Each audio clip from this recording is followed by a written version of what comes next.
Radical.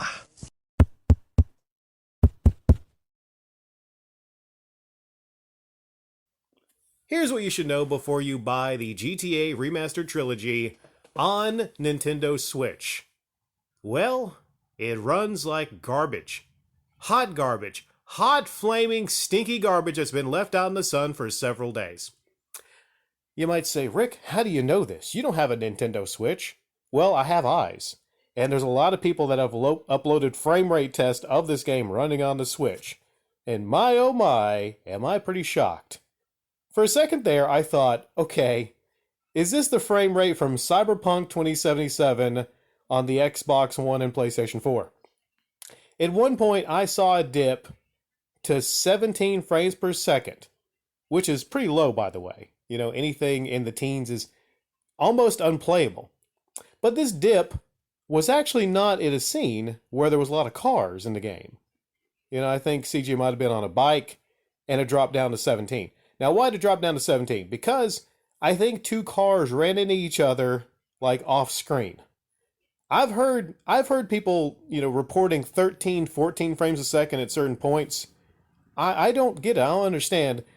I will relate back to Cyberpunk 2077 because up to that point, up to that release, everybody trusted the makers of Witcher, the Witcher series, to, have a wonderful product with no bugs, no issues. Now, I mean, I haven't seen a lot of bugs specifically in the game, so mostly it's the frame rate that you need to know about. Specifically, if you like driving fast, I mean, a lot of you had the fantasy of playing San Andreas on new hardware like the Switch. I think if they just ported the old San Andreas to the Switch and not have this new version, that would be a lot better. But how do they mess this up? How do they fail in such a spectacular manner? Not only that, you should know, but a lot of the songs are missing. I'm not sure if these were missing before this, but how are you going to have a, quote, definitive edition if you have a big portion of the soundtrack missing? That doesn't sound too definitive to me. Also, one last thing you should know, and this is across all of the platforms. The Switch, of course, probably running this the worst from what I've seen frame rate test. This is one thing you should know before you consider buying GTA Trilogy. The new lighting system, it drastically changes how the players look. And some people might like the look, but there are certain moments, key moments to where you see Big Smoke, for instance, and other characters in San Andreas, and they are so dark you can hardly make out what's going on. You look inside of a vehicle and you're like, where's Big Smoke? He just disappeared.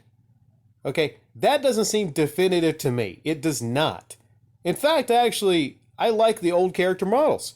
Other things that are missing is there used to be these different effects in the different cities. There used to be an orange haze in San Andreas a lot of people like. Some fog's missing. They actually took things out of the game, things that people actually liked as far as, the fog, the haze, stuff like that. But you could look past the fog. You could look past the haze. You could look past a lot of things. But I think when people consider putting down $60 to get this trilogy of 3 very old games at this point, just, they have the expectation that they're going to, run well, at least 30 frames a second, locked for a definitive edition.